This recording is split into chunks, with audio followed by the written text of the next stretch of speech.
Hello everyone, welcome back my open classes academy by Pushpa Tomar. Guys, आज की class हमारी NCERT class 6 का topic करेंगे, जो कि बहुत ही इम्पोर्टेंट टॉपिक है। गाइस, आज की क्लास कंप्लीट देखना ताकि एग्जाम में आपका एक भी क्वेश्चन मिस ना हो। तो चलो गाइस, आज की क्लास स्टार्ट करते हैं। लेसन 2, आकेट खाद्य संग्रह में भोजन उत्पादन तक।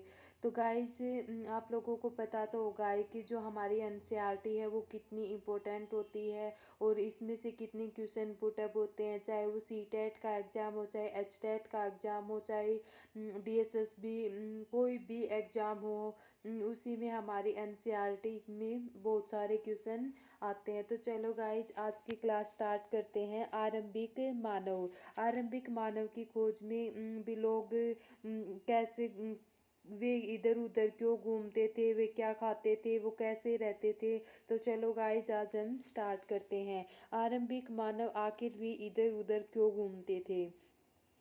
जो इस उपमहाद्वीप के 20 साल पहले रहा करते थे, उपमहाद्वीप में जो 20 साल पहले रहते थे, आज हम आकेटन खाद्य संग्रह के नाम से जानते हैं। किस नाम से जानते हैं भी? आकेटक खाद्य संग्रह के नाम से जानते हैं। भोजन का इंतजाम करने के लिए विधि के आधार पर उन्हें नाम से पुकारा जाता था। आमतौर पर खाने के लिए वे जंगली जानवरों का शिकार करते थे, मछलियाँ और चिड़िया पकड़ते थे, फल फूल दाने पौधे पत्तियाँ अंडे इकट्ठा किया करते थे। तो जो आरंभिक लोग हैं वो लोगों को आकेटन का खाद्य संग्रह के लिए जगह जगह पर घूमते थे। और इस तरह जगह परिवर्तन के कुछ कारण भी रहे हैं, जैसे कि एक ही स्थान से एक स्थान पर रहने के लिए वो फलों और जानवरों के समाप्त हो जाने के कारण दोबारा नहीं इन्हीं की खोज करने के लिए निकलना पड़ता होगा। और शिकार मवेशी आदि के लिए चारे की खोज की जाती थी। पेड़ पौधे और उसमें मौसम अलग रहते थे, वे मौसम के अनुसार बाकी इलाकों को भी क्या करते थे भी बदलते रहते थे। तो इनके कुछ कारण है, जैसे कि फर्स्ट कारण में क्या बताया है कि वो एक जगह पर ज़्यादा दिनों तक आसपास के पौधों फलों और जानवरों को खाकर समाप्त कर देते थे। किसमें भी जो इन्होंने क्या बताया है कि जो इसमें फर्स्ट कारण क्या है भी, जो आरंभिक मानव है वो मानव की खोज में इन्होंने क्या किया है भी, जो वो अपनी जगह के लिए ज़्यादा दिनों तक आसपास के पौधे फलों और जानवरों को खाकर क्या करते थे भी समाप्त कर देते थे। और भोजन की तलाश में वो एक जगह से दूसरी जगह पर जाना पड़ता था। सेकंड कारण में इन्होंने क्या बताया कि मानव जानवर अपने शिकार के लिए या हिरन मवेशी या फिर चारा ढूंढने के लिए एक जगह से दूसरी जगह पर जाते थे, इसलिए इन जानवरों का शिकार करने के लिए लोग के पीछे पीछे जाते थे। तो इसमें क्या बताया गाइस, जैसे कि फर्स्ट में कारण में क्या बताया कि वो एक जगह से दूसरी जगह तक निकलना पड़ता था। और वहाँ पे जैसे फलों जानवरों के जो समाप्त होने के कारण दोबारा इन्हीं की खोज करने के लिए उन्होंने निकलना पड़ता था। और जानवर अपने शिकार के लिए, जैसे कि हिरन मवेशी अपना चारा ढूंढने के लिए वो एक जगह से लेकर दूसरी जगह तक जाते थे। थर्ड कारण में क्या बताया है कि पेड़ों और पौधों में फल फूल अलग अलग मौसम में आते थे, इसलिए लोग अपनी तलाश में उपयुक्त मौसम के अनुसार अन्य इलाकों को भी घूमते होंगे। इसमें थर्ड में क्या बताया है कि जो शिकार है, पेड़ पौधे और फल फूल अपने अलग अलग मौसम में आते थे और अपनी तलाश के लिए मौसम के अनुसार भी इलाकों में क्या करते होंगे भी घूमते होंगे। फोर्थ में इन्होंने क्या बताया है कि पानी के बिना किसी भी प्राणी या पेड़ पौधों को जीवित रहना संभव नहीं होगा। और पानी झीलों झरनों और नदियों में से मिलती है। यद्यपि कई नदियों में झीलों के पानी कभी नहीं सूखता। कुछ झीलें नदियों के पानी बारिश के साथ मिल जाती थी, इसलिए ऐसी झीलों के नदियों के किनारे बसे लोगों को सूखे मौसम के पानी के लिए की तलाश के लिए इधर उधर जाना पड़ता था। तो इसमें क्या बताया है कि जो पानी की तलाश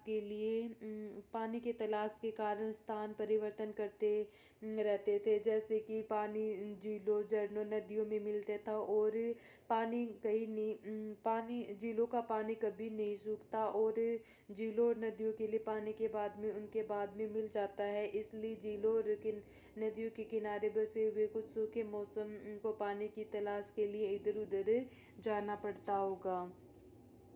आरंभिक मानव के बारे में हमें कैसे जानकारी मिलती है? पुरातत्ववादियों ने कुछ ऐसी वस्तुएं मिली हैं जिनके निर्माण उपयोग आखेटक खाद्य संग्रह में किया जाता है। यह संभव है कि लोगों ने अपने काम के लिए पत्थरों, लकड़ियों और हड्डियों का औजार बने थे। पहले किस चीज़ का औजार बनाए जाते थे? भी पत्थर, लकड़ी और हड्डी के औजार बनाए जाते थे।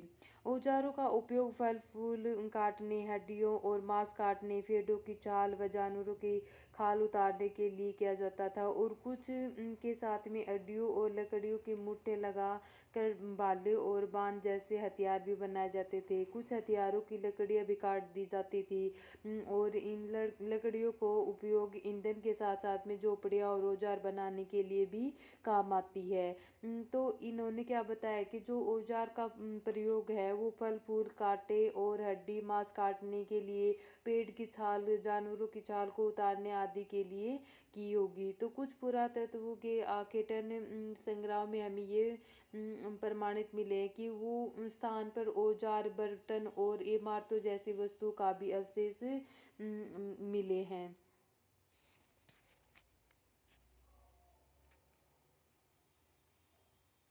लाल त्रिकोण वाले स्थान पर पुरातत्व थे जहां पर आकेटन खाद्य संग्रह के होने के लिए प्रमाण मिलते थे। इसके अलावा और कई स्थानों पर आकेटन खाद्य संग्रह मिलते थे और कई पुरातत्व नदियों और झीलों के किनारे भी पाए जाते थे। कहाँ कहाँ पाए जाते थे? भी जो खाद्य आकेटन खाद्य संग्रह है वो कई स्थानों पर भी रहते थे और उनकी जो कई पुरास्थल नदियों और झीलों के किनारे भी पाए गए हैं।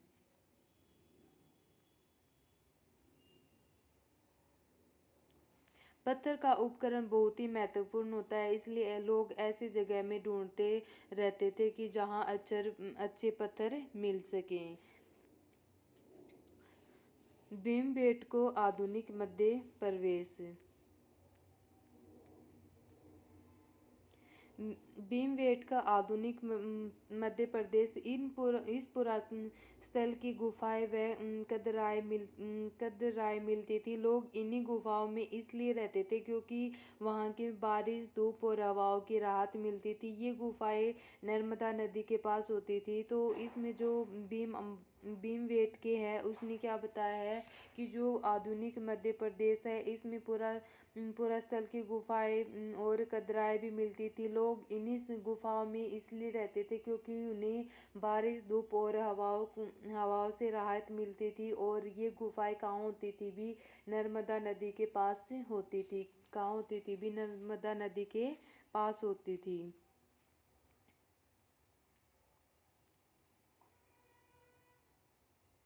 जिन गुफाओं में लोग रहते थे उनमें से कुछ दीवारों पर चित्र मिले हैं। ऐसे चित्र मिले हैं भी जो कई गुफाएं होती थी उसमें दीवारों पर चित्र मिलते हैं। उसमें से कुछ उदाहरण मध्य प्रदेश और दक्षिणी उत्तर प्रदेश की गुफाओं में भी मिले हैं। कहाँ भी? मध्य प्रदेश और दक्षिणी उत्तर प्रदेश। जंगली जानवरों की बड़ी कुशलता के सजीव चित्रण दिए गए हैं।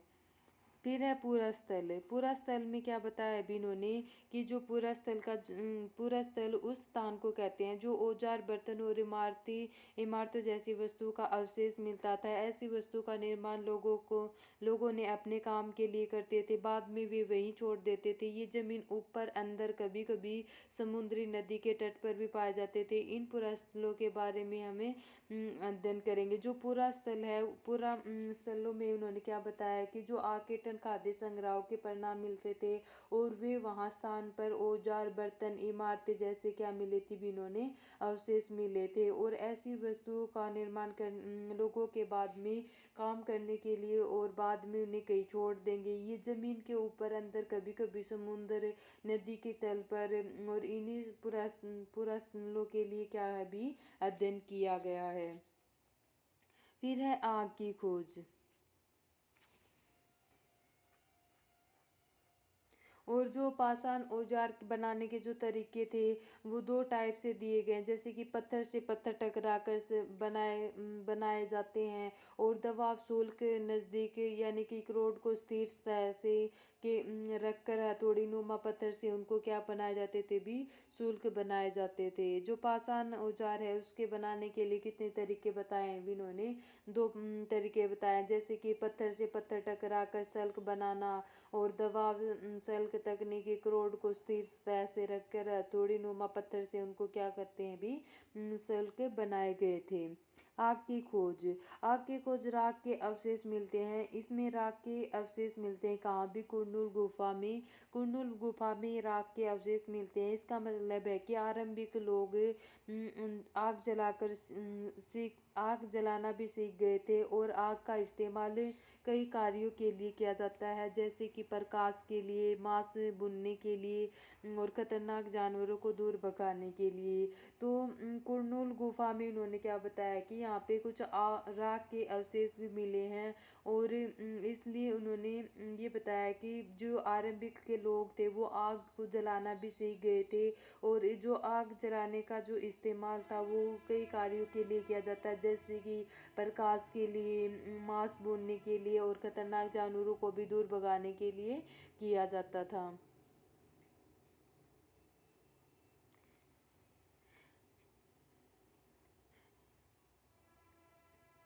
यहाँ से है भी इम्पोर्टेंट टॉपिक, ध्यान से देखना। नाम और तिथियां। हम जिस काल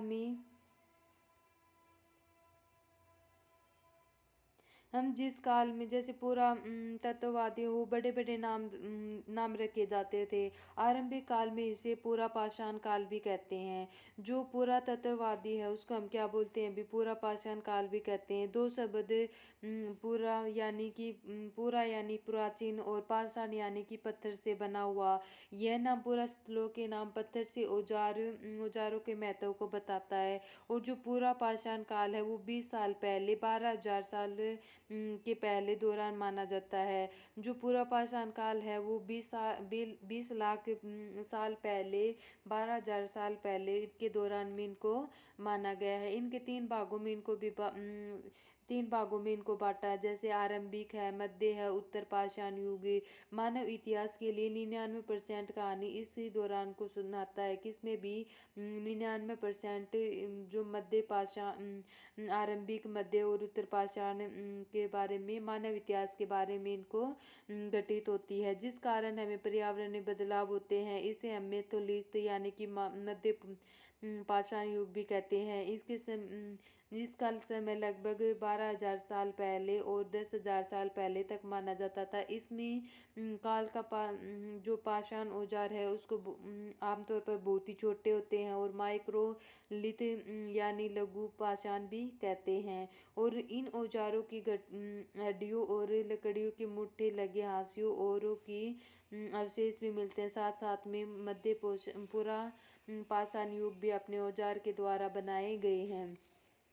तो जो नाम और तिथियां है इन्होंने क्या बताया कि जैसे कि पूरा पाषाण है, पूरा पाषाण माना गया है जो आरंभिक काल में। तो पूरा पाषाण काल कैसे होता है भी, पूरा पाषाण दो शब्दों से मिलकर बना हुआ है। एक तो यानी पूरा, और सेकंड है पाषाण है। तो पूरा का अर्थ क्या होता है भी प्राचीन, और पाषाण का अर्थ क्या होता है भी पत्थर है। तो इसका जो नाम का अर्थ है वो क्या हुआ भी, पत्थर से औजारों का महत्व के बारे में बताया है। तो इसका जो पूरा पाषाण काल है उसमें 20 साल पहले, 12,000 साल पहले इनको दौरान माना गया है। तो इनको तीन भागों में बांटा गया है इसके काल को, आरंभिक, मध्य और उत्तर पूरा पाषाण है। मानव इतिहास लगभग 99% अपने इसी काल के दौरान में घटनाएं के बारे में इसको बताता है। मध्य पाषाण युग किसे कहते हैं भी, जिस काल में हमें पर्यावरणीय बदलाव मिलते हैं उसे हम मेथोलिथ यानी कि मध्य पाषाण भी कहते हैं। और लघु पाषाण हम किसे कहते हैं कि जो पाषाण औजार के दौरान आमतौर पर बहुत छोटे होते हैं उसको हम माइक्रोलिथ यानी कि लघु पाषाण भी कहते हैं। बदलती जलवायु। लगभग 12,000 वर्ष पहले अपनी दुनिया के जलवायु के बड़े बदलाव आए थे और गर्मी बढ़ने लगी थी। इसके परिणाम स्वरूप कई क्षेत्रों में घास वाले मैदान बनने, जैसे इसमें हिरन, बारहसिंगा, भेड़, बकरी और गाय जैसे उन जानवरों की संख्या बढ़ी जो घास खाकर जिंदा रहते थे। जो लोग इन जानवरों का शिकार करते हैं वे उनके पीछे आते हैं और खाने पीने की आदतों और प्रजनन के समय उनको जानकारी हासिल करते हैं। हो सकता है कि वो जो लोग जानवरों को पकड़कर अपनी ज़रूरत के अनुसार पालने के लिए सोचने लगे हैं, और साथ ही साथ इसकी मछली भी भोजन का महत्वपूर्ण स्रोत बन गई है। तो गाइस, जिसमें क्या बताया है कि जो जलवायु परिवर्तन है उसमें 12,000 साल पहले बहुत बदली हुई गर्मी बढ़ी और घास वाले मैदान बने थे, जहाँ पर वो एक स्थायी जीवन को यांत्रिक शुरुआत की झलक से देखे गए थे। खेती और पशुपालन की शुरुआत। इसी दौरान उपमहाद्वीप में अलग अलग इलाकों में गेहूं, जौ और धान जैसे अनाज प्राकृतिक रूप से उगने लगे थे। जो जानवर आए थे कहाँ पे भी, जो जलवायु चेंज होने में जलवायु चेंज करने के लिए यानी कि जलवायु परिवर्तन है उसमें 12,000 साल पहले बहुत सारी गर्मी, और जिसमें गर्मी बढ़ी थी और घास वाले मैदान में जहाँ पर एक स्थानिक जीवन को यांत्रिक शुरुआत की गई थी। जानवर आए और उन्होंने ज़रूरत के लिए इस्तेमाल किया, जैसे कि पशुपालन, शिकार, आगमन आदि जैसे। और यहाँ पर सबसे पहले जो गेहूँ और धान जैसे प्राकृतिक अनाज भी उगाना क्या कर दिया था, अभी इन्होंने शुरू कर दिया था। शायद महिलाओं और पुरुषों और बच्चों के लिए अनाजों को भोजन के लिए बटोरना शुरू कर दिया था, और वे लोग सीखने लगे थे कि अनाज कहाँ उगते हैं और उसे पककर कैसे तैयार करते हैं। ऐसा करते करते लोगों को अनाजों को खुद पैदा करना सीख लिया था, और धीरे धीरे वो कृषक भी बन गए थे।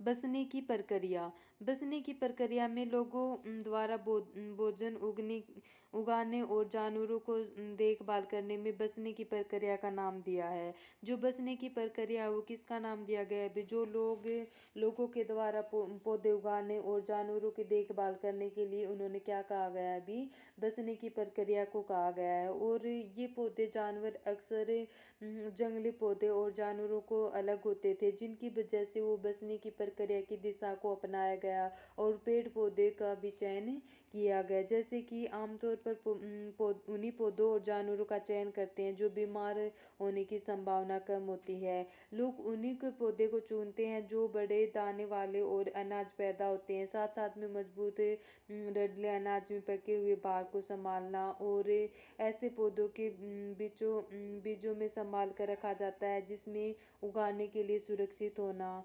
एक नवीन जीवन शैली। एक मिनट भी, जो बसने की प्रक्रिया है वो धीरे धीरे चलती थी, लेकिन कब तक भी 12,000 साल पहले ये क्या हुई थी भी, शुरुआत हुई थी।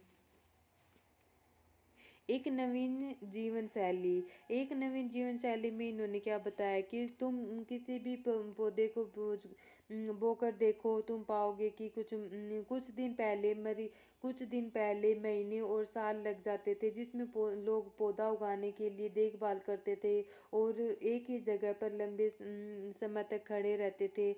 बीज बोने के साथ साथ में फसलों के पकने पर पौधे की सिंचाई और खरपतवार हटाने, जानवरों और चिड़ियों की उनकी सुरक्षा करने जैसे बहुत से काम में शामिल करते थे। अनाज के भोजन के बीच दोनों ही रूपों को बचा कर रखते थे। आवश्यक ऐसे लोग भंडारण की करते थे। तो जो हमारे इलाकों में लोगों को जो मिट्टी के बड़े बड़े बर्तन बनाए जाते थे, टोकरियाँ भी बनाई जाती थी।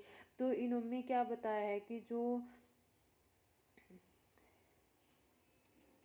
इसमें क्या बताएं कि वे जो वहाँ के लोग रहते थे वो मिट्टी के बड़े बड़े बर्तन बनाए और टोकरियाँ भी बुनी जाती थी। फिर है जानवर, चलते फिरते खाद्य भंडार।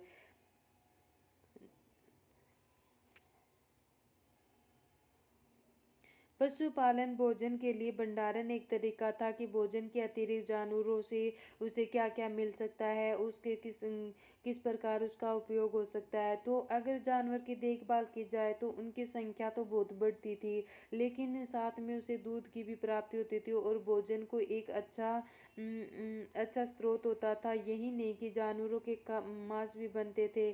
पशुपालन भोजन का भंडार भी एक तरीका माना गया है।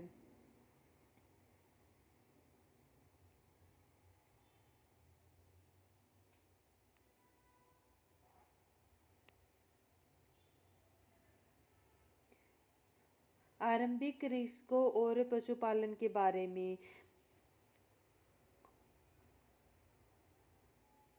जहाँ पुरातत्वविदों की शुरुआत कृषि और पशुपालन में होने के लिए सांख्य मिले थे, तो ये उप महाद्वीप में पाए जाते हैं। ये कहाँ पाए जाते हैं? भी उप महाद्वीप में पाए जाते हैं। और जो कृषि और पशुपालन की जो बस्तियाँ थी, वही नहीं कि जांचने के लिए वैज्ञानिक खुदाई के लिए मिले पौधे, पशुओं और हड्डियों के नमूनों का अध्ययन किया जाता था। और इसमें ऐसा लगता था कि ये गलती से भी जानबूझकर जलाए जाते हैं और अनाजों को पहचान करके इनका प्रयोग किया जाता है।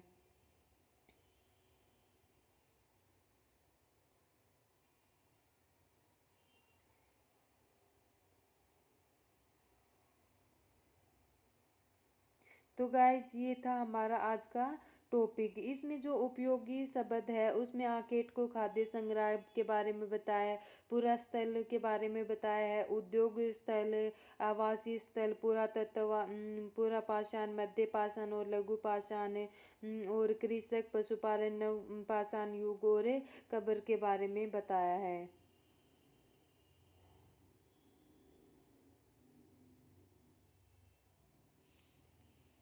मेरुडगढ़ के जिन जीवन मृत्यु, ये ईरान वाले महत्वपूर्ण रास्ते बोलर दर्रे के साथ में हरा भरा समतल स्थान पर होता था। मेरुडगढ़ के संबंध वह स्थान है जहाँ पर स्त्री पुरुषों के इलाकों के लिए सबसे पहले जैसे जो गेहूं और उगाना और उसे भेड़ बकरियों को पालना शुरू कर दिया था। और जानवरों की हड्डियां मिलती थी जिसमें हिरन तथा सुअर जैसे जंगली जानवरों को पेड़ और बकरियों की हड्डियां पाई जाती थी। तो गाइस, ये था हमारा। और कुछ मृत्यु के बाद में जीवन भी होता था। और मृत्यु के सामान्यतः मृत्यु के संगे संबंधी के प्रति सम्मान जताते थे। लोगों की आस्था थी कि जो मृत्यु के बाद में जीवन होता है तो उसमें कब्रों की मृतकों के बारे में को सम्मान रखे होंगे। और मेहरगढ़ में ऐसी कब्रें होती थी जिसमें कब्र के एक मृतक के साथ में एक बकरी को भी दफनाया जाता था। और परलोक के मृतक खाने के लिए भी उसको रखा जाता था। तो गाइस, ये था हमारा टॉपिक। इसमें हमने क्या क्या किया है? अभी आरंभिक मानव की खोज के बारे में ना हमने 4 कारणों को बताया, जैसे कि वहाँ जो एक ही स्थान पर रहने के लिए वहाँ के फलों, जानवरों और समाप्त होने जाने के कारण दोबारा इन्हीं की खोज को निकालना पड़ता था। शिकारी मवेशी आदि के बारे में चारे की खोज को जाते होंगे। और जो पेड़ पौधे हैं उसके फल फूल आने के मौसम में अलग किया जाता था और उनके इलाकों को भी करते होंगे। पानी की तलाश के लिए स्थान परिवर्तन करते थे। पत्थर, लकड़ी और हड्डी के औजार भी बनाए जाते थे। और औजारों का प्रयोग हम कैसे करते थे? जैसे कि वे फल फूल काटने के लिए, हड्डी मांस काटने के लिए, पेड़ की छाल, जानवरों की छाल उतारने के आदि के लिए काम में आती थी। फिर जो पाषाण औजार है उसको बनाने के लिए दो तरीके बताए हैं। पत्थर से पत्थर टकरा कर सल्क बनाए जाते थे। दबाव सल्क तकनीक, रोड के स्थिर सतह पर रखकर हथौड़ी नुमा पत्थरों के लिए उसे सोल्क बनाना। फिर आग की खोज कैसे की थी भी उन्होंने बहुत पहले हो चुकी है कि जो करनूल गुफा में राख के कुछ अवशेष मिले थे, तभी लगा था कि वहाँ जो आरंभिक लोग थे वो भी मतलब आग का प्रयोग करना सीख गए थे। तो आग का प्रयोग मांस पकाने, लकड़ी, जानवरों को दूर भगाने के लिए और रोशनी करने के लिए किया जाता होगा। फिर जलवायु परिवर्तन, जैसे कि 12,000 साल पहले बहुत सी जैसे कि गर्मी बढ़ी और घास पकाने के लिए बने, जिसमें एक स्थायित्व जीवन के यांत्रिक शुरुआत की झलक आती थी। जानवर आए, कुछ ज़रूरत के लिए उन्होंने इस्तेमाल करना शुरू कर दिया, जैसे पशुपालन, शिकार, आगान आदि। तो सबसे पहले यहाँ पे सबसे पहले फसल उगाना क्या स्टार्ट की भी, जो गेहूँ धान जैसे प्राकृतिक अनाज को उगाना क्या कर दिया भी उन्होंने शुरू कर दिया। और आरंभिक काल यानी कि पूरा पाषाण काल है, वो तीन प्रकार का बताया, जैसे कि आरंभिक है, मध्य है, उत्तर है। छतर चित्रकला, गुफाओं की दीवारों पर की गई जो चित्रकारी थी, काम जो गुफाएं काम मिली हैं भी मध्य प्रदेश और दक्षिण प्रदेश। शुतुरमुर्ग का बारे में भी जो भाषा के पूर्व पाषाण है, इसमें कुछ सांदे मिले थे, जिसमें महाराष्ट्र के पाटन के चतुर्भुज के अंडे को अवशेष मिलते थे, और अंडों के मन के भी बनाए जाते थे। अंडों के क्या बनाए जाते थे भी, मन के भी बनाए जाते थे। तो गाइज ये था आज का हमारा टॉपिक, आरंभिक मानव की खोज। गाइज मैंने हिस्ट्री के साथ साथ में पॉलिटिकल और ज्योग्राफी की क्लास भी स्टार्ट करवा रखी हैं, और सीडीपी का भी बैच स्टार्ट करवा रखा है भाई। देखिए आज स्टार्ट हो जाएंगी। तो गाइज अगर आज की क्लास पसंद आई हो तो प्लीज़ चैनल को लाइक, सब्सक्राइब और शेयर कर देना, ताकि आने वाली हर क्लास का आपको नोटिफिकेशन मिलता रहे। ठीक है guys, bye bye, take care, thank you.